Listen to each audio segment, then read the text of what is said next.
বসে আছি গুনাহ হচ্ছে, শুয়ে আছি কল্পনায় গুনাহ করছি।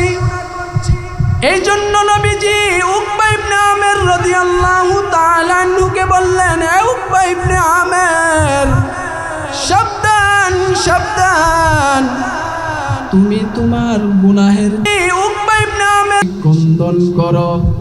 বলতেছিলাম জবানের হেফাজত, জবানকে যারা হেফাজত করবে তারা জাহান্নাম থেকে মুক্তি পাবে। সুবহানাল্লাহ। 3 নাম্বার, সমস্ত অঙ্গ প্রত্যঙ্গগুলা সকালবেলা যখন আমরা ঘুম থেকে জাগ্রত হই জবানের কাছে ক্ষমা চাই এবং জবানকে উদ্দেশ্য করে বলে, রে জবান, তুমি আমার ব্যাপারে আল্লাহকে ভয় করো।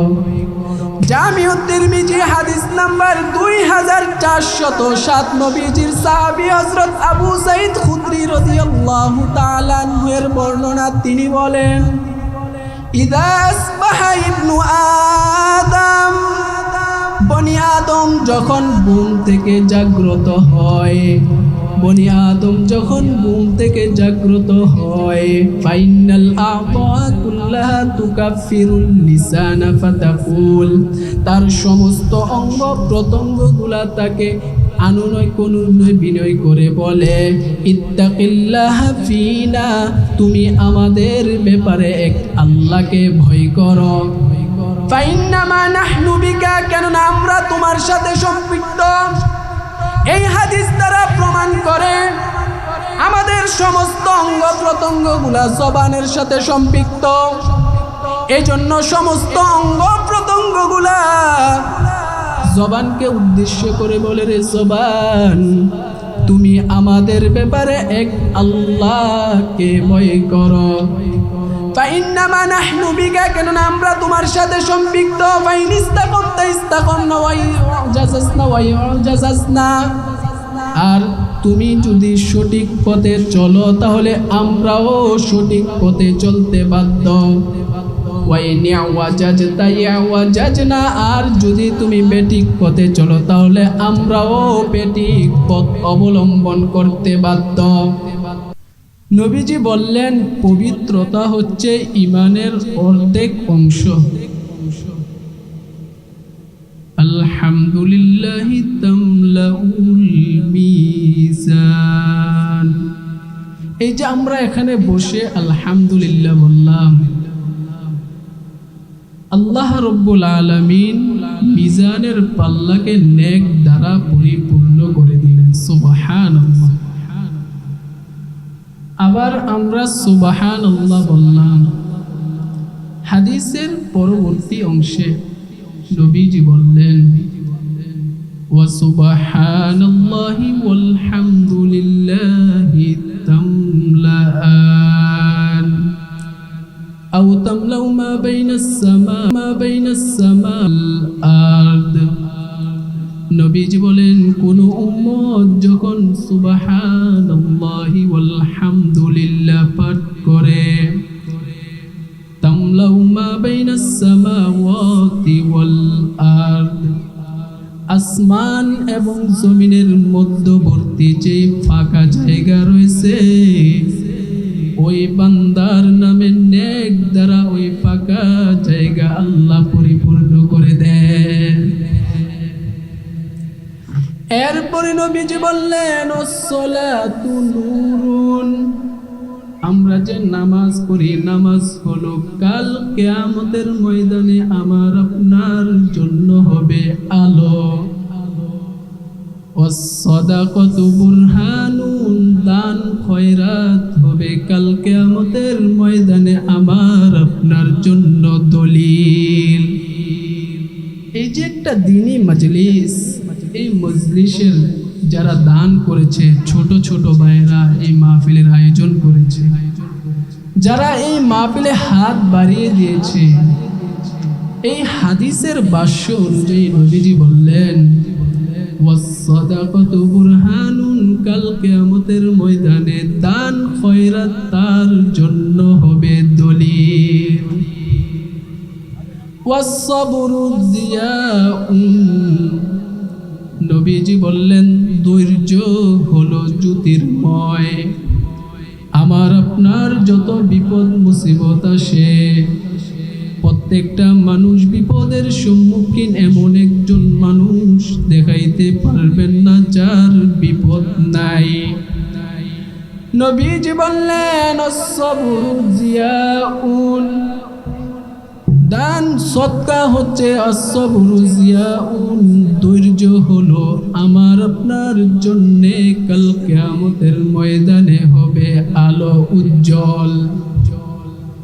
আল্লাহ তাআলা পবিত্র কোরআনের সূরা বাকারার 255 নম্বর আয়াতে বলেন, وَلَنَبْلُوَنَّكُمْ بِشَيْءٍ مِّنَ الْخَوْفِ وَالْجُوعِ وَنَقْصٍ مِّنَ الْأَمْوَالِ وَالْأَنفُسِ وَالثَّمَرَاتِ وَبَشِّرِ الصَّابِرِينَ। আল্লাহ বলেন, অবশ্যই অবশ্যই আমি আল্লাহ তোমাদেরকে পরীক্ষা করব। কি দিয়ে পরীক্ষা করবেন আল্লাহ সেটাও বলে দিলেন। বিশাইইম মিনাল খাউফ, আমাদেরকে ভয় ভীতি আতঙ্ক দিয়ে আল্লাহ পরীক্ষা করবেন। ওয়াল জু', আল্লাহ বলেন ক্ষুধা দিয়ে আমি আল্লাহ তোমাদেরকে পরীক্ষা করব। ওয়া নাকসিম মিনাল আমওয়াল, তোমাদের ধন সম্পদ কমিয়ে দেওয়ার মাধ্যমে আল্লাহ আমি পরীক্ষা করব। ওয়াল আনফুসি ওয়াস সামারাত, তোমাদের যে ধন দৌলত আছে ফসল আছে সেইগুলা আমি ছিনিয়ে নেওয়ার মাধ্যমে পরীক্ষা করব। ওয়া বাশশিরিস সাবিরিন, এবার আল্লাহ জানিয়ে দেন, হে রাসূল আপনি ধৈর্যশীলদেরকে সুসংবাদ জানিয়ে দেন। হাদিসে বলতেছিলাম, as-sabru জিয়াউন, ধৈর্য হলো আলো হবে কাল কিয়ামতের ময়দানে। এরপরে নবীজি বললেন, ওয়াল কুরআনু হুজ্জাতুন লাকা ওয়া আলাইকা, কাল কিয়ামতের ময়দানে কুরআন আমার আপনার জন্য হয়তো পক্ষ নিবে অথবা বিপক্ষে অবস্থান করবে। যেই বান্দা কোরআন অনুযায়ী জীবন পরিচালনা করবে, যেই বান্দা কোরআন অনুযায়ী তার জীবনটাকে কাটিয়ে দিবে, নবীজি বললেন, অল কুরআনু হুজ্জাতুন লাক, কোরআন তার জন্য হয়ে যাবে দলিল। আও হুজ্জাতুন আলাইক, অথবা তার বিপক্ষে হয়ে যাবে দলিল। কুল্লুন নাস ইয়াগদু ফাবাইউ নাফসাহু মুবিকুহা আও মুহলিকুহা, নবীজি বললেন প্রতিটি মানুষ সকালবেলা ঘুম থেকে জাগ্রত হয়, হয়তো নিজের নেক আমলের মাধ্যমে নিজেকে জান্নাতে নিয়ে যায়, জান্নাতে তার নামটাকে লিপিবদ্ধ করে নেয়। আর হতবা কোনো মানুষ বদ আমল করার মাধ্যমে নিজেকে জাহান্নামের জন্য প্রস্তুতি করে নেয়। এই জন্য বলতেছিলাম, হাদিস দীর্ঘ হাদিস চলে আসলো। নবীজি বললেন, কোনো বান্দা যখন নিয়ামতের শুকরিয়া আদায় করে, আসমান এবং জমিনের মধ্যবর্তী ফাঁকা জায়গা নেক দ্বারা পরিপূর্ণ করে দেয়। আল্লাহ তাআলা পবিত্র কোরআনে জানিয়ে দিলেন, লা ইন শাকারতুম লাযীদান্নাকুম ওয়া লা ইন কাফারতুম ইন্না আযাবি লাশাদীদ। বান্দা, আমি আল্লাহর নিয়ামত পেয়ে তোমরা শুকরিয়া আদায় করো, আমি আল্লাহ তোমাদের নিয়ামত বাড়িয়ে দিব। ওয়ালা ইন কাফারতুম, আর যদি আমি আল্লাহর নিয়ামত পেয়ে না শুকরিয়া আদায় করো, আমি আল্লাহর দেয়া নিয়ামতগুলো তোমাদের কাছ থেকে ছিনিয়ে নেব। ইন্না আযাবি লাশাদীদ, শুধু নিয়ামতগুলোকে ছিনিয়ে নেব তাই নয়, আমি আল্লাহ তোমাদেরকে কঠিন শাস্তির মধ্যে নিক্ষেপ করব। সর্ব অবস্থায় আমরা আল্লাহ তাআলার নিয়ামতের শুকরিয়া আদায় করি। আমাদের অস্তিত্ব তো কিছুই ছিল না, আমরা কিন্তু ছিলাম না। আমার বয়স যদি 25 হয়, আমি 26 বছর পূর্বে কিন্তু এই ভূখণ্ডে ছিলাম। দাড়িপাগা মুরব্বী বাবারা যারা আছেন, যাদের বয়স 50 হয়েছে, 55 বছর পূর্বেও কিন্তু আপনি ছিলেন না। নিজেকে নিয়ে একটু ভাবতে শিখুন যে আমি ছিলাম না, আসছি, চলে যাব। এই দুনিয়াটা আসলে থাকার জায়গা নয়, এক এক করে চলে যেতে হবে। কাইফা তাকফুরুনা বিল্লাহি ওয়া কুনতুম আমওয়াতা। আল্লাহ বলেন, আমি আল্লাহর সাথে তোমরা কিভাবে নাফরমানি করো, অথচ তোমরা ছিলে মৃত, তোমাদের অস্তিত্ব বলতে কিছুই ছিল না। এই জন্য সর্বহালতে আল্লাহর নিয়ামতের শুকরিয়া আদায় করব। আয়াতে কারিমা তেলাওয়াত করলাম, এই যে নিয়ামতের শুকরিয়া আমরা আদায় করব, জবান দিয়ে আমরা নিয়ামতের শুকরিয়া আদায় করব। এই জবান যা কিছু উচ্চারণ করে, যা কিছু প্রকাশ করে, সবগুলা কাল কিয়ামতের ময়দানে লিপিবদ্ধ করা হবে। এই জন্য আল্লাহ সূরা কফের 18 নম্বর আয়াতে জানিয়ে দেন, মা ইয়ালফিজু মিন কওলিন ইল্লা লাদাইহি রাকীবুন আতীদ। মানুষ যে কথাই উচ্চারণ করুক না কেন, আল্লাহর পক্ষ থেকে নিয়োজিত ফেরেশতারা সেগুলো লিখে রাখেন। কাল কিয়ামতের আমলনামা দেওয়া হবে। আমলনামা আমার আপনি পেশ করা হবে। আমার আপনার সামনে যখন পেশ করা হবে, একে অপরে বলতে থাকবে, হায় লা ইয়াগিল্লা সগীরাতাও ওয়ালা কাবীরাতান ইল্লা আহসাহা। আরে ছোট থেকে ছোট, বড় থেকে বড় আমল কিন্তু লেখা তো বাকি রয় নাই, সবগুলা আমার আমল নামায় লেখা আছে। এই জন্য জবান দিয়ে যা কিছু আমরা উচ্চারণ করি, যা কিছু বলি, একটু হুঁশিয়ারের সাথে বলি। জবান হেফাজত করা জাহান্নাম থেকে মুক্তির কারণ। জামিউত তিরমিজি হাদিস নাম্বার 2406। নবীজির সাহাবী হযরত উকবা ইবনে আমির রাদিয়াল্লাহু তাআলা আনহুর বর্ণনা, তিনি বলেন, কুলতু ইয়া রাসূলুল্লাহ, আমি নবীজিকে প্রশ্ন করলাম, ইয়া রাসূলুল্লাহ, মান নাজাতু, মুক্তির উপায় কি? সাহাবী নবীজিকে প্রশ্ন করলেন, মুক্তির উপায় কি? হে কান্দার মানুষ, একবার চিন্তা করুন, যাদের ব্যাপারে আল্লাহ তাআলা পবিত্র কোরআনে আয়াত নাজিল করে দিলেন, রাদিয়াল্লাহু আনহুম ওয়া রাদু আন। আমি আল্লাহ তাদের প্রতি সন্তুষ্ট, তারাও আমি আল্লাহর প্রতি সন্তুষ্ট। এমন সাহাবী নবীজিকে এসে প্রশ্ন করেন, ইয়া রাসূলুল্লাহ, বলেন না মুক্তির উপায় কি? আপনারা একজন হাত তুলে আমাকে দেখান।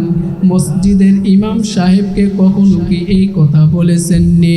আরে মসজিদের ইমাম, আমাকে বলে দেন না জান্নাতে কিভাবে যাব, মুক্তি কিভাবে পাবো জাহান্নাম থেকে। নাই নাই, এমন মানুষ পাওয়া বড় দুষ্কর। এই জন্য নবীজির সাহাবী নবীজিকে প্রশ্ন করলেন, ইয়া রাসূলুল্লাহ, মান নাজাত, মুক্তির উপায় কি? নবীজি হযরত উকবা ইবনে আমির রাদিয়াল্লাহু তাআলা আনহুকে তিনটি নসিহত করলেন। এক নাম্বার, নবীজি নসিহত করলেন, আমসিক আলাইকা লিসানাক।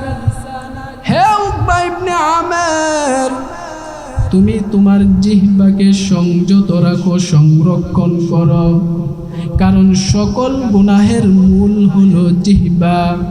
আমরা জবানের মাধ্যমে সকল অপরাধে লিপ্ত হয়ে থাকি। নবীজি হযরত উকবা ইবনে আমির রাদিয়াল্লাহু তাআলা আনহুকে বললেন, আমসিক আলাইকা লিসানাক, তুমি তোমার জিহ্বাকে সংযত রাখো, সংরক্ষণ করো। চায়ের দোকানে বসলে দেখা যায় কত ধরনের বাজে মন্তব্য এক একজনের ব্যাপারে। এজন্য আমার কাছে যখন কোনো ধরনের সংবাদ নিয়ে কেউ উপস্থিত হবে, সেটাকে আমরা সর্বপ্রথম যাচাই করব, বাছাই করব। এই কথাটাও আল্লাহ তাআলা সূরা হুজরাতের 6 নম্বর আয়াতে জানিয়ে দিলেন, ইয়া আইয়ুহাল্লাযীনা আমানু ইন জাআকুম ফাসিকুম বিনাবাইন। আল্লাহ তাআলা ঈমানদারদেরকে ডেকে বললেন, রে ঈমানদার, যদি তোমাদের কাছে কোনো পাপিষ্ঠ ব্যক্তি কোনো ধরনের সংবাদ নিয়ে উপস্থিত হয়, ফাতাবায়ানু, তোমরা সেটাকে যাচাই বাছাই করো, আন তুসিবু কওমান বিজাহালাতিন ফাতুসবিহু আলা মা ফাআলতুম নাদিমিন। আল্লাহ জানিয়ে দেন, অন্যথায় যদি তোমরা যাচাই বাছাই না করো, তাহলে অজ্ঞতাবশত অপর সম্প্রদায়ের ব্যাপারে তোমরা বিরুদ্ধাচরণ শুরু করবে। ওই বিরুদ্ধাচরণ করার কারণে, না জানার কারণে, অজ্ঞতার কারণে তুমি নিজেকেই লজ্জার মধ্যে লিপ্ত রাখবে। এই জন্য যখন আমাদের কাছে কোনো সংবাদ উপস্থাপন করা হয়, সেটাকে আমরা যাচাই করব। এই জবানের মাধ্যমে গীবত হয়নি। গীবত আমরা চায়ের দোকানে বসলে গীবত করি, গীবত করা যাবে না। চুগলখুরি হয়নি, চুগলখুরি করা যাবে না। এই জবানের মাধ্যমে পরনিন্দা হয়নি, পরনিন্দা করা যাবে না। অন্যের মন্দ উপনামে অন্যকে আমরা ডাকিনি, ডাকা যাবে না। এই কথাগুলো আল্লাহ তাআলা সূরা হুজরাতের 11-12 নম্বর আয়াতে জানিয়ে দেন, ইয়া আইয়ুহাল্লাযীনা আমানু লা ইয়াসখার কওমুম মিন কওমিন। হে ঈমানদাররা, কোনো সম্প্রদায় যেন অপর সম্প্রদায়ের বিরুদ্ধাচরণ না করে। আসা আইয়াকুনু খায়রাম মিনহুম, হতে পারে যার বিরুদ্ধে আমি উপহাস করলাম, যার বিরুদ্ধে আমি লেগে গেলাম, সে আমার চেয়ে উত্তম। আসা আইয়াকুনু খায়রাম মিনহুম ওয়ালা নিসাউম মিন নিসাইন আসা আইয়াকুন্না খায়রাম মিনহুন্না। এক নারী অপর নারীকে যেন নিয়ে বিদ্রুপ না করে। নবী আল্লাহ আমাকে জানায়া দেন, আসা আইয়াকুনু খায়রাম মিনহুন্না, হতে পারে যেই নারী অপর নারীর বিরুদ্ধাচরণ করেছে, অপর নারীকে নিয়ে ঠাট্টা উপহাস করেছে, ওই নারী তার চেয়েও উত্তম। এরে গান্ধার মানুষ, একবার চিন্তা করে দেখুন, যার বিরুদ্ধে আমরা লেগে গেলাম, এই যে গীবত শিকায়ত করলাম চায়ের দোকানে বসে। আমি তো বলি প্রত্যেকটা চায়ের দোকান বর্তমানে সংসদে পরিণত হয়েছে। না না না, গীবত করা যাবে না। আল্লাহ তাআলা সূরা হুজরাতের 12 নম্বর আয়াতে জানিয়ে দেন, ইয়া আইয়ুহাল্লাযীনা আমানু ইন জাআকুম ফাসিয়া আইয়ুহাল্লাযীনা আমানু জতানিবু কাসীরাম মিনাজ-যন্নি। আল্লাহ তাআলা বলেন, হে ঈমানদাররা, তোমরা বেঁচে থাকো বদ ধারণা করা থেকে। একে অপরের বিরুদ্ধে ধারণা করা যাবে না। আল্লাহ বলেন, ইজতানিবু কাসীরাম মিনাজ-যন্নি ইন্না বা'দাজ-যন্নি ইসমুন, অধিকাংশ ধারণা হলো গুনাহ।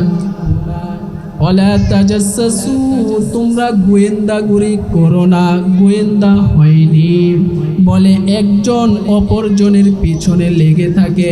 আল্লাহ জানিয়ে দিলেন, ইমানদার তুমি মুমিন, তুমি একে অপরের গোয়েন্দাগুরি করো না। ওয়ালা তালমিজু আনফুসাকুম ওয়ালা তানাবাজু বিল আলকাব, আল্লাহ জানিয়ে দেন তোমরা একে অপরকে মন্দ উপনামে ডাকো না। আমরা ডাকিনি, মন্দ উপনামে ডাকা যাবে না, এটা আল্লাহ নিষেধ করে দিলেন। বলতেছিলাম জবান দ্বারা এই সমস্ত গুনায় আমরা লিপ্ত হই। এই জন্য নবীজির সাহাবী হযরত উকবা ইবনে আমির রাদিয়াল্লাহু তাআলা আনহুকে নবীজি জানিয়ে দিলেন, এক নাম্বার উকবা ইবনে আমির, তোমার জন্য নসিহত হলো আমসিক আলাইকা লিসানাক, তুমি তোমার জিহ্বাকে সংযত রাখো। উকবা ইবনে আমির রাদিয়াল্লাহু তাআলা আনহুকে নবীজি দ্বিতীয় নসিহত করলেন, ওয়াল ইয়াসআকা বাইতুক, তোমার ঘর যেন তোমার জন্য প্রশস্ত হয়ে যায়। এর মানে হলো ঘর যেন প্রশস্ত হয়ে যায়, তুমি সর্বদা ঘরে অবস্থান করো, তুমি তোমার বিবির সহযোগিতা করো, তুমি তোমার ছেলে সন্তানের লালন পালনে লিপ্ত হও, চায়ের দোকানে সময় নষ্ট করো না। নবী আমার জানিয়ে দেন, ওয়াল ইয়াসাকা বাইতুক, তোমার ঘর যেন তোমার জন্য প্রশস্ত হয়। যখন আমরা ঘরে বেশি বেশি অবস্থান করব, তখন আমাদের দ্বারা গীবত হবে না, শিকায়েত হবে না, পরনিন্দা হবে না, মন্দ উপনামে ডাকা হবে না, সর্বদাই ইবাদতে লেগে থাকব। 3 নাম্বার, নবীজি উকবা ইবনে আমির রাদিয়াল্লাহু তাআলা আনহুকে নবীজি নসিহত করলেন, ওয়াবকি আলা খাতিআতিক, তুমি তোমার গুনাহের জন্য ক্রন্দন করো। আমরা সবাই গুনাহ করেছি, আমাদের এমন কেউ নাই যার গুনাহ নাই। প্রতিটি সেকেন্ডে আমাদের দ্বারা গুনাহ হচ্ছে। বসে আছি গুনাহ হচ্ছে, শুয়ে আছি কল্পনায় গুনাহ করছি। এই জন্য নবীজি উকবা ইবনে আমির রাদিয়াল্লাহু তাআলা আনহুকে বললেন, এ উকবা ইবনে আমির, সাবধান সাবধান, তুমি তোমার গুনাহের জন্য বেশি বেশি ক্রন্দন করো। বলতেছিলাম জবানের হেফাজত, জবানকে যারা হেফাজত করবে তারা জাহান্নাম থেকে মুক্তি পাবে। সুবহানাল্লাহ। 3 নাম্বার, সমস্ত অঙ্গ প্রত্যঙ্গগুলা সকালবেলা যখন আমরা ঘুম থেকে জাগ্রত হই, জবানের কাছে ক্ষমা চাই এবং জবানকে উদ্দেশ্য করে বলে, রে জবান তুমি আমার ব্যাপারে আল্লাহকে ভয় করো।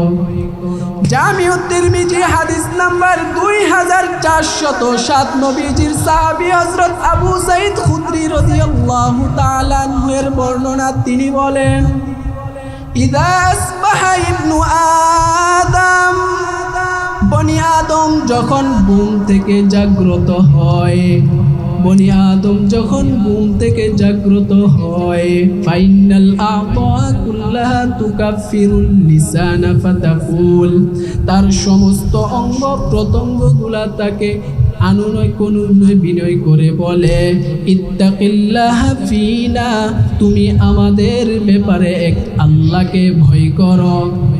ফাইন্নামা নাহনু বিকা, কেননা আমরা তোমার সাথে সম্পৃক্ত। এই হাদিস দ্বারা প্রমাণ করে আমাদের সমস্ত অঙ্গ প্রত্যঙ্গগুলা জবানের সাথে সম্পৃক্ত। এই জন্য সমস্ত অঙ্গ প্রত্যঙ্গগুলা জবানকে উদ্দেশ্য করে বলে, রে জবান তুমি আমাদের ব্যাপারে এক আল্লাহকে ভয় করো। ফাইন্নামা নাহনু বিকা, কেননা আমরা তোমার সাথে সম্পৃক্ত। ফাইন ইস্তাকামতা ইস্তাকামনা ওয়া ইউজাজাসনা ওয়া ইউজাজাসনা, আর তুমি যদি সঠিক পথে চলো তাহলে আমরাও সঠিক পথে চলতে বাধ্য। ওয়াইন ইয়াওয়াজাজতা ইয়াওয়াজাজনা, আর যদি তুমি বেঠিক পথে চলো তাহলে আমরাও বেঠিক পথ অবলম্বন করতে বাধ্য। এজন্য আমরা জবানকে হেফাজত করব। 4 নাম্বার, যারা জবানের জিম্মাদার হবে, জিহ্বার জিম্মাদার যারা হবে, তাদের জন্য কাল কিয়ামতের ময়দানে আল্লাহ নবীজি তাদের জান্নাতের জিম্মাদার হবে। জামিউত তিরমিজি হাদিস নাম্বার 2407, 2408, নবীজির সাহাবী হযরত সাহল ইবনে সাদ রাদিয়াল্লাহু তাআলা আনহুর বর্ণনা, তিনি বলেন, মান ইয়াতাকাফফালু লি মা বাইনা লাহইয়াইহি ওয়া মা বাইনা রিজলাইহি আতাকাফফালু লাহু বিল জান্নাহ। নবীজির সাহাবী হযরত সাহল ইবনে সাদ রাদিয়াল্লাহু তাআলা আনহুর বর্ণনা, তিনি বলেন, মান ইয়াতাকাফফালু লি মা বাইনা লাহইয়াইহি, দুইটি বস্তু, 1 নাম্বার হলো 2 ঠোঁটের মধ্যবর্তী জায়গা। বলেন তো কি? 2 ঠোঁটের মধ্যবর্তী জায়গায় জিহ্বা। ওয়া মা বাইনা রিজলাইহি, 2 পায়ের মধ্যবর্তী জায়গা, অর্থাৎ লজ্জাস্থান। নবী আমার জানিয়ে দেন, 2 ঠোঁটের মধ্যবর্তী জায়গা তথা জিহ্বা এবং 2 পায়ের মধ্যবর্তী জায়গা তথা লজ্জাস্থানের জিম্মাদার যে ব্যক্তি হবে, নবী জানিয়ে দেন, আতাকাফফালু লাহু বিল জান্নাহ, কাল কিয়ামতের ময়দানে আমি নবী তার জান্নাতের জিম্মাদার হব। কত চমৎকার হাদিস, তাই না? জিহ্বা এবং লজ্জাস্থানের হেফাজত যারা করবে, নবীজি তাদের জন্য জান্নাতের জিম্মাদার হবে। সুবহানাল্লাহ। যারা জিহ্বাকে সংযত রাখবে, সংরক্ষণ করবে, 5 নাম্বার, তারা জান্নাতে প্রবেশ করবে। জামিউত তিরমিজি হাদিস নাম্বার 2409, নবীজির সাহাবী হযরত আবু হুরায়রা রাদিয়াল্লাহু তাআলা আনহুর বর্ণনা, তিনি বলেন, মান ওয়াকাহুল্লাহু শাররা মা বাইনা লাহইয়াইহি ওয়া শাররা মা বাইনা রিজলাইহি দাখালাল জান্নাহ। নবীজি বললেন, যে ব্যক্তিকে আল্লাহ তাআলা 2 বস্তুর অপরাধ থেকে মুক্ত রাখবেন, 1 নাম্বার হলো 2 ঠোঁটের মধ্যবর্তী জায়গা জিহ্বার অপরাধ থেকে, 2 নাম্বার হলো লজ্জাস্থানের অপরাধ থেকে আল্লাহ যাকে মুক্ত রাখবেন, নবী আমার জানায়া দেন, দাখালাল জান্নাহ, ওই ব্যক্তি জান্নাতে প্রবেশ করবে। এজন্য লজ্জাস্থান এবং জবানের হেফাজত আমরা করব। 6 নাম্বার, জবান একটি আশঙ্কাজনক বস্তু। নবীজির সাহাবী হযরত সুফিয়ান ইবনে আব্দুল্লাহ আস-সাকাফী রাদিয়াল্লাহু তাআলা আনহু এর বর্ণনা, তিনি বলেন, হাদিসটি আসছে জামিউত তিরমিজি হাদিস নাম্বার 2410। কুলতু ইয়া রাসূলুল্লাহ, নবীজির সাহাবী হযরত সাহল ইবনে হযরত সুফিয়ান ইবনে আব্দুল্লাহ আস-সাকাফী রাদিয়াল্লাহু তাআলা আনহু বলেন, ইয়া রাসূলুল্লাহ, হে আল্লাহর রাসূল, আখবিরনি বিআমালিন, আপনি আমাকে এমন একটি আমলের কথা বলে দিন, আতাসিমু বিহি, যা আমি আয়ত্ত করতে পারি, যা আমি সংরক্ষণ করতে পারি। নবীজি বললেন, কুর রাব্বি আল্লাহু সুম্মা ইসতাকিম। নবীজি হযরত সুফিয়ান ইবনে আব্দুল্লাহ আস-সাকাফী রাদিয়াল্লাহু তাআলা আনহুকে বললেন, তুমি বলো আমার রব আল্লাহ এবং তুমি তাতে অটল এবং অবিচল থাকো। সাহাবী বললেন, কুলতু ইয়া রাসূলুল্লাহ, আমি নবীজিকে পুনরায় প্রশ্ন করলাম, ইয়া রাসূলুল্লাহ, মা খাফু মা তাখাফু আলাইয়া, আপনি আমার ব্যাপারে কোন জিনিসটা সবচেয়ে আশঙ্কাজনক বস্তু মনে করেন? এবার ফাখাযা বিলিসানি নাফসিহি, নবীজি নিজের হাত দ্বারা নিজের জিহ্বাকে ধরলেন। ফাকালা হাযা, নবীজি বললেন এটা আমি তোমার জন্য সবচেয়ে আশঙ্কাজনক বস্তু মনে করি। এজন্য জিহ্বার অপরাধ থেকে আমরা বেঁচে থাকব। শেষ হাদিস বলে আমি আমার আলোচনা শেষ করব। দীর্ঘ হাদিস আসছে জামিউত তিরমিজি হাদিস নাম্বার 2616। নবীজির সাহাবী হযরত মুআজ ইবনে জাবাল রাদিয়াল্লাহু তাআলা আনহুর বর্ণনা, তিনি বলেন কুনতু মান নবী সাল্লাল্লাহু আলাইহি ওয়াসাল্লাম ফি সাফারিন। নবীজির সাহাবী হযরত মুআজ ইবনে জাবাল রাদিয়াল্লাহু তাআলা আনহু বলেন আমি নবীজির সাথে কোনো একটি সফরে ছিলাম। ফাসবাহতু ইয়াওমান করিবাম মিনহু ওয়া নাহনু নাসিরু।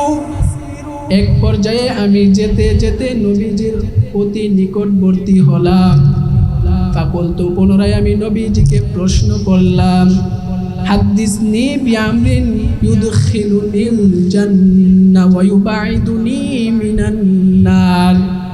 আমি নবীজিকে প্রশ্ন করলাম ইয়া রাসূলুল্লাহ, আপনি আমার জন্য এমন একটি আমলের কথা বলে দেন যা আমাকে জান্নাতে প্রবেশ করাবে, জাহান্নাম থেকে দূরে সরিয়ে দেবে। নবীজি তার প্রশ্নের জবাবে এত আনন্দিত হলেন, নবীজি বললেন তুমি অত্যন্ত গুরুত্বপূর্ণ একটি বিষয় সম্পর্কে প্রশ্ন করেছ।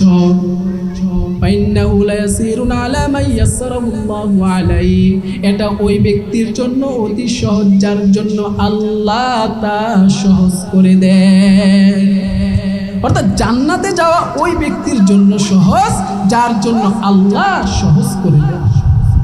এই কথা বললেন হযরত নবী করিম সাল্লাল্লাহু আলাইহি ওয়াসাল্লাম মুআজ ইবনে জাবালকে কয়েকটি স্তরে কয়েকটি নসিহত করলেন। প্রথম স্তরে মুআজ ইবনে জাবাল রাদিয়াল্লাহু তাআলা আনহুকে নবীজি 6টি নসিহত করলেন। এক নাম্বার নবী বললেন তা'বুদুল্লাহ, তুমি এক আল্লাহর ইবাদত করবে। এক নাম্বার নবী বলেন হে মুআজ ইবনে জাবাল, তুমি এক নাম্বার আল্লাহর ইবাদত করবে। দুই নাম্বার নবীজি হযরত মুআজকে নসিহত করলেন ওয়ালা তুশরিকু বিহি শাইআ, আল্লাহর সাথে কাউকে শরীক করো না। শরীক সম্পর্কে, শিরিক সম্পর্কে মাগরিবের পূর্বে গুরুত্বপূর্ণ আলোচনা হয়েছে। হযরত মুআজ ইবনে জাবালকে বললেন লা তুশরিক বিল্লাহ, তুমি আল্লাহর সাথে কাউকে শরীক করো না। তিন নাম্বার নবীজি হযরত মুআজকে বললেন ওয়াতুকিমুস সালাহ, তুমি নামাজ কায়েম করবে। আমরা অনেকেই নামাজ পড়ি না, অথচ হাদিসের মধ্যে আসছে আসসালাতু নূরুন, নামাজ হলো কাল কিয়ামতের ময়দানে আমার আপনার জন্য হবে আলো। সহিহ বুখারীর মধ্যে আসছে 660 নম্বর হাদিস, নবীজির সাহাবী হযরত আবু হুরায়রার বর্ণনা, তিনি বলেন সাবাতু ইউযিল্লুহুমুল্লাহু ফি যিল্লিহি ইয়াওমা লা যিল্লা ইল্লা যিল্লু, কাল কিয়ামতের ময়দানে যেদিন আল্লাহর ছায়া ব্যতীত আরশের নিচে আর কোনো ছায়া থাকবে না, এমন দিন আল্লাহ 7 শ্রেণীর লোককে আরশের নিচে ছায়া দান করবেন। এক নাম্বার নবীজি বললেন আল ইমামুল আদিল, ন্যায়পরায়ণ শাসক, ন্যায়পরায়ণ বাদশা। অথচ সমাজের মধ্যে ন্যায়পরায়ণ শাসন নাই। নবীজি বললেন আল ইমামুল আদিল, ন্যায়পরায়ণ শাসক, যেই ব্যক্তি ন্যায় সঙ্গত বিচার কার্য পরিচালনা করবে, কাল কিয়ামতের ময়দানে আল্লাহ তাকে আরশের নিচে ছায়া দান করবেন। দুই নাম্বার নবীজি বললেন ওয়াশাবুন নাশা ফি ইবাদাতি রাব্বিহি, ওই নওজোয়ান যুবক যার যৌবন কেটেছে আল্লাহর ইবাদতে। এই যে মাহফিলটা হয়েছে যুবকদের উদ্দেশ্যে, তারা এখানে গান দিতে পারতো, কিন্তু গানের মজমা বসাই নাই। অথচ নবীজি বললেন ওয়াশাবুন নাশা ফি ইবাদাতি রাব্বিহি, কাল কিয়ামতের ময়দানে ওই সকল নওজোয়ান যুবকদেরকে আরশের নিচে ছায়া দান করবেন, যেই দিন আল্লাহর ছায়া ব্যতীত কোনো ছায়া থাকবে না। 3 নাম্বার নবীজি বললেন, ওয়ারজুলুন কলবুহু মুআল্লাকুম ফিল মাসাজিদ, যাদের দিল সর্বদা মসজিদের সাথে ঝুলন্ত থাকে। এর মানে হচ্ছে ফজর নামাজ পড়লো, কখন জোহরের নামাজ পড়বে অপেক্ষায় আছে, জোহর পড়লো আসরের জন্য অপেক্ষা, আসর পড়লো মাগরিবের জন্য অপেক্ষা, মাগরিব পড়ার পর এশার পরে এশার পড়লো, এশার নামাজ পড়ার পর সাথে সাথে ঘুমে চলে গেল, কারণ তার টেনশন ফজর নামাজ আদায় করতে হবে। নবীজি বললেন, ওয়ারজুলুন মুআল্লাকুম ফিল মাসাজিদ, ওই লোক যার অন্তর মসজিদের সাথে ঝুলন্ত থাকে, তাদেরকে কাল কিয়ামতের ময়দানে নবীজি বললেন আল্লাহ আরশের নিচে ছায়া দান করবে। 4 নাম্বার যাদেরকে আরশের নিচে আল্লাহ ছায়া দান করবেন, ওয়ারজুলান তাহাব্বা বিল্লাহি ইজতামা আলাইহি ওয়া তাফাররাকা আলাইহি, ওই 2 লোক যারা পরস্পর একে আল্লাহর জন্য পরস্পর একে অপরকে মহাব্বত করেছে, আবার আল্লাহর জন্য একে অপর থেকে বিচ্ছেদ ঘটিয়েছে। নবীজি বললেন এমন লোককেও কাল কিয়ামতের ময়দানে আরশের নিচে আল্লাহ ছায়া দান করবেন। 5 নাম্বার, ওয়ারজুলুন তালাবাতু যাতু মানসিবিন ওয়া জামালিন ক্বালা ইন্নী আখাফুল্লাহ, নবীজি বললেন ওই যুবক যাকে সুন্দরী রমণী উচ্চ বংশীয় কোনো নারী আহ্বান করে, সে বলে দেয় ইন্নী আখাফুল্লাহ, আমি এক আল্লাহকে ভয় করি। নারীর কথায় সে কর্ণপাত করে না, সে কোনো পরোয়া করে না। নবী আমার জানায়া দেন কাল কিয়ামতের ময়দানে এমন যুবককেও আল্লাহ আরশের নিচে ছায়া দান করবে। 6 নাম্বার যাদেরকে আরশের নিচে আল্লাহ ছায়া দান করবেন, ওয়ারজুলুন তাসাদ্দাকা ইকফাআন, ওই ব্যক্তি যে গোপনে আল্লাহর রাস্তায় ব্যয় করে, হাত্তা লা তা'লামা শিমালুহু মা তুনফিকু ইয়ামিনু, তার বাম হাত টের পায় না, জানে না ডান হাত কি সে ব্যয় করেছে। এই যে মাহফিলের মধ্যে অনেকে দান করলেন, মাহফিল পরিচালনার জন্য অনেকে সহযোগিতা করলেন, কাল কিয়ামতের ময়দানে নবী আমার জানা দেন আল্লাহ তাদেরকে আরশের নিচে ছায়া দান করবেন। 7 নাম্বার নবীজি বললেন, ওয়ারজুলুন যাকারাল্লাহ খালিয়ান ফাফাদাত আইনা, ওই ব্যক্তি যে নির্জনে বসে এক আল্লাহকে ডাকে, নিজের গুনাহের জন্য আল্লাহর সাথে কাকুতি মিনতি করে আল্লাহকে বলে আল্লাহ আর কখনো গুনাহ করব না, যত গুনাহ করেছি আপনি ক্ষমা করে দেন, এমন ব্যক্তিকে আল্লাহ আরশের নিচে ছায়া দান করবে। দীর্ঘ হাদিস হযরত মুআয ইবনে জাবাল রাদিয়াল্লাহু তাআলা আনহুর হাদিস থেকে চলে আসলো। ওই যে বলতেছিলাম হযরত মুআয ইবনে জাবাল রাদিয়াল্লাহু তাআলা আনহুকে নবীজি নসিহত করলেন, ওয়াতুকিমুস সালাত, তুমি নামাজ কায়েম করবে, ওয়াতুতিজ যাকাত, তুমি যাকাত প্রদান করবে, ওয়াতুহিজ্জুল বাইত, তুমি বাইতুল্লাহর হজ করবে, ওয়াতাসুমু রমাদান, তুমি রমজানের রোজা রাখবে। হযরত মুআয ইবনে জাবাল রাদিয়াল্লাহু তাআলা আনহুকে 6টি নসিহত করলেন। 1 নাম্বার আল্লাহর ইবাদত করবে, 2 নাম্বার আল্লাহর সাথে কাউকে শরীক করবে না, 3 নাম্বার নামাজ কায়েম করবে, 4 নাম্বার যাকাত দেবে, 5 নাম্বার হজ্জে বাইতুল্লাহ করবে, 6 নাম্বার রমজানের রোজা রাখবে। সুম্মা ক্বাল, অতঃপর নবীজি হযরত মুআয ইবনে জাবালকে বললেন, আলা আদুল্লুকা আলা আবওয়াবিল খায়র, আমি কি তোমাকে কল্যাণের দরজা সমূহের বিষয়ে অবহিত করব না? ফাকুলতু বালা ইয়া নবী আল্লাহ।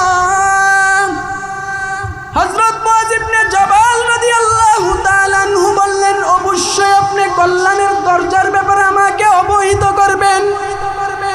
এবার নবীজি বললেন, আস-সাওমু জুন্নাতুন, রোজা হলো ডাল স্বরূপ। আস-সাদাকাতু তুত্তিউল খতিয়া, দান খয়রাত হলো গুনাহ সমূহকে এমন ভাবে মুছে দেয়, কামা তুত্তিউল মাউন নার, যেমন আগুনকে পানি নিভিয়ে শেষ করে দেয়। ওয়াসালাতুর রাজুলি মিন জাওফিল লাইল, 3 নাম্বার নবীজি হযরত মুআয ইবনে জাবালকে কল্যাণের দরজার কথা বললেন ওই ব্যক্তি যে রাতের বেলা নামাজ পড়ে। এই কথা বলার পর নবীজি সূরা সেজদার 16 এবং 17 নাম্বার আয়াতে কারিমা তেলাওয়াত করলেন। নবীজি বললেন, তাতাজাফা জুনুবুহুম আনিল মাদাজি'i ইয়াদউনা রাব্বাহুম খাওফাও ওয়া তামা'আ, ইয়াদউনা রাব্বাহুম খাওফাও ওয়া তামা'আ ওয়া মিম্মা রাযাকনাহুম ইউনফিকুন। রাতের বেলা যাদের দেহ বিছানা থেকে আলাদা হয়ে যায়, তারা আশা নিয়ে ভয় নিয়ে এক আল্লাহকে ডাকতে থাকে, ওয়া মিম্মা রাযাকনাহুম ইউনফিকুন, আমি আল্লাহর দেওয়া রিজিক থেকে তারা ব্যয় করে। এই কথা বলার পর নবীজি এর পরের আয়াত তেলাওয়াত করলেন, ফালা তা'লামু নাফসুম মা উখফিয়া লাহুম, আরে তারা তো জানে না তাদের জন্য নয়ন প্রীতিকর কি তাদের পুরস্কার স্বরূপ প্রস্তুত করে রাখা হয়েছে।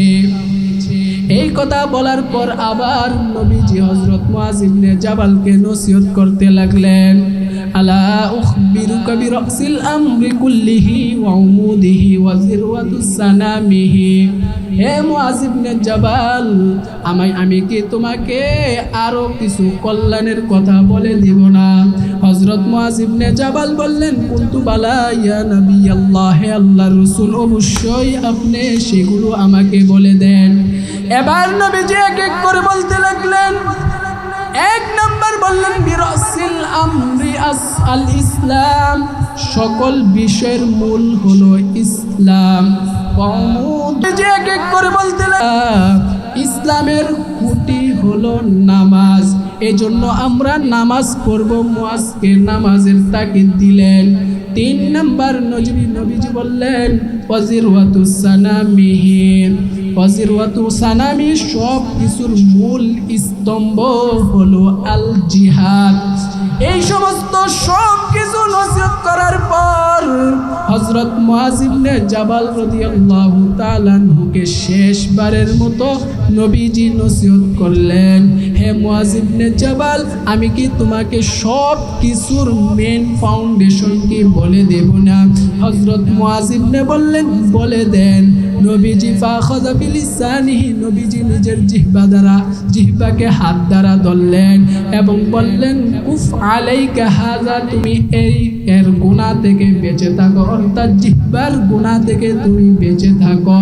নবীজির সাহাবী হযরত মুআয ইবনে জাবাল রাদিয়াল্লাহু তাআলা আনহু বললেন, নাতাকাল্লামু বিহি, ইয়া রাসূলুল্লাহ, আমরা জবান দিয়ে কথা বলি, এর জন্য কি আমাদেরকে পাকড়াও করা হবে?